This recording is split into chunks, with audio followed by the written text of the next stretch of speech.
Entre os obreiros. As igrejas nas Escrituras são intensamente locais. Jamais encontramos ali uma federação de igrejas, elas são todas unidades independentes. A posição é bem ao contrário no que diz respeito aos obreiros. Entre eles encontramos certo grau de associação, vemos aqui um pequeno grupo e outro acolá, ligados entre si para a obra. Paulo e os que estavam com ele, como por exemplo Lucas, Silas, Timóteo, Tito e Apolo, formavam um grupo. Pedro, Tiago, João e outros com eles formavam outro. Um grupo procedia de Antioquia, outro, de Jerusalém. Paulo refere-se aos que estavam com ele, Atos 20 e 34, o que indica que, embora não houvesse nenhuma organização de obreiros em missões, eles ainda tinham os seus companheiros na obra. Mesmo no início, quando o Senhor escolheu os 12, ele os enviou de 2 em 2. Todos eram cooperadores, mas cada um tinha o próprio cooperador. Esse agrupamento de obreiros foi determinado e ordenado pelo Senhor. Esses grupos apostólicos não se formaram ao longo de linhas partidárias ou doutrinárias, formaram-se sob a soberania do Espírito, que assim ordenou as circunstâncias dos vários obreiros para vinculá-los na obra. Não é que eles estavam realmente divididos dos demais, mas apenas que, quando o Espírito ordenou os caminhos deles, uns não se associaram a outros. Foi o Espírito Santo, e não os homens, que disse: separai-me, agora, Barnabé e Saulo. Atos 13 e 2. Tudo dependia da soberania do Espírito. Os grupos de apóstolos estavam sujeitos à vontade e à ordenação do Senhor. Como já vimos, os 12 foram divididos em pares, mas isso não foi deixado ao critério deles, foi o Senhor que ajuntou os pares e os enviou. Cada um tinha um cooperador especial, mas esse cooperador foi designado pelo Senhor, e não escolhido por eles mesmos. Não foi pela afinidade natural que eles se associaram especialmente a uns, nem por causa das diferenças em doutrina ou prática que não se associaram a outros. O fator decisivo foi sempre a ordenação do Senhor. Reconhecemos que o Senhor é a cabeça da igreja e os apóstolos foram estabelecidos em primeiro lugar pelo Senhor na igreja, 1 Cor 12, 28. Embora fossem ajuntados em grupos, tendo seus cooperadores especiais designados pelo Senhor, eles ainda não tinham nome, sistema ou organização especial. Eles não formavam um grupo menor do que o corpo como base da sua obra, tudo estava na base do corpo. Portanto, embora, no que tange a diferença de localidade e ordenação providencial dos seus caminhos, formassem grupos distintos, eles ainda não tinham organização fora do corpo, a obra deles era sempre uma expressão do ministério do corpo. Eles formavam grupos separados, mas cada grupo firmava-se na base do corpo, a expressar o ministério do corpo. O Senhor é a cabeça do corpo e não a cabeça de uma organização, portanto, sempre que trabalhamos para uma sociedade, missão ou instituição, e não para o corpo apenas, perdemos o encabeçamento do Senhor. Precisamos ver claramente que a obra é do corpo de Cristo e que, embora o Senhor de fato tenha dividido os obreiros em grupos distintos, e não organizações distintas, a obra deles era sempre na base do corpo. E temos de reconhecer que todo obreiro e todo grupo representam o ministério do corpo de Cristo, desempenhando cada ofício no corpo e com vistas ao progresso da obra de Deus. Depois, e somente depois, podemos ter um só ministério, a edificação do corpo de Cristo.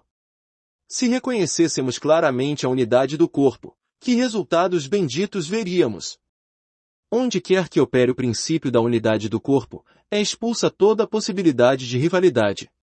Não importa se eu diminuo e você aumenta, não haverá inveja da minha parte nem orgulho da sua. Uma vez que vejamos que toda a obra e todos os seus frutos são para o aumento do corpo de Cristo, nenhum homem será considerado seu ou meu, logo, não importará se você seria usado, ou eu. Toda a contenda carnal entre os obreiros de Deus findará uma vez que o corpo é claramente visto como o princípio da obra. Mas vida e obra no corpo precisam que lidemos drasticamente com a carne, e tal lidar, por sua vez, precisa ter profundo conhecimento da cruz de Cristo. Os primeiros apóstolos nunca foram independentes, sempre trabalharam juntos. No dia de Pentecostes lemos que se levantou Pedro, com os 11, Atos 2:14.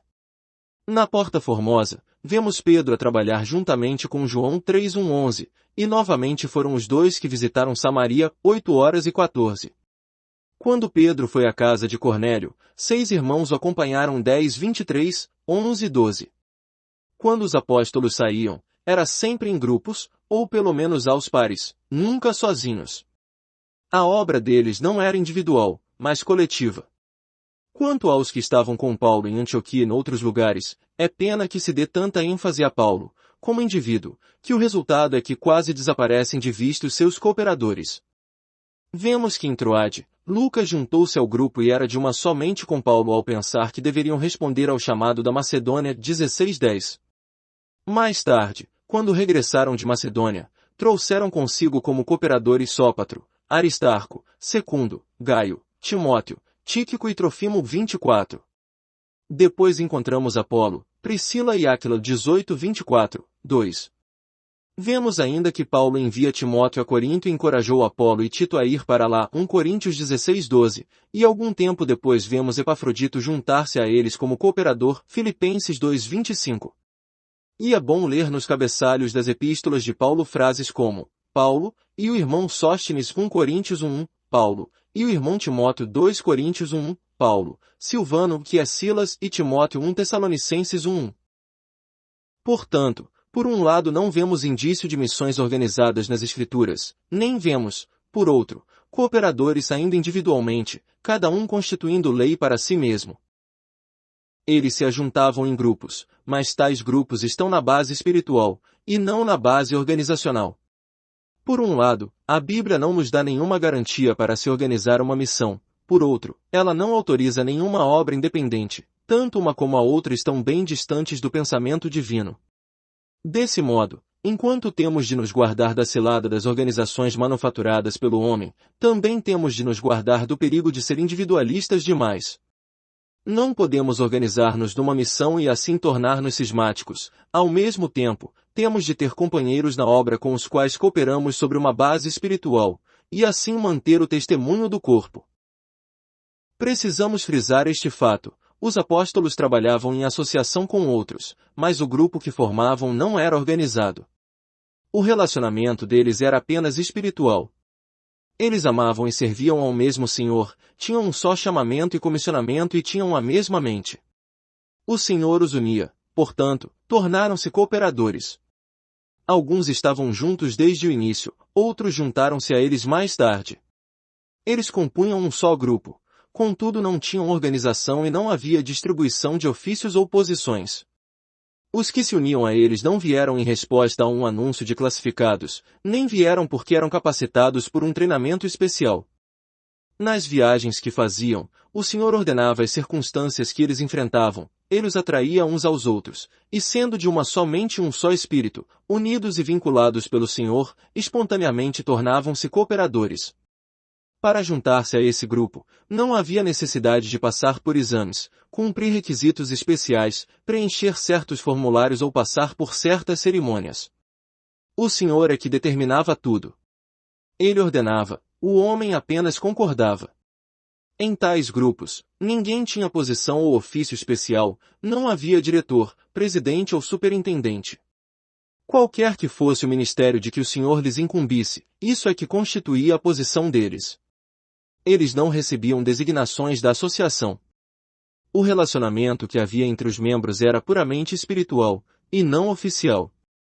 Eles foram constituídos cooperadores, não por uma organização humana, mas por um vínculo espiritual.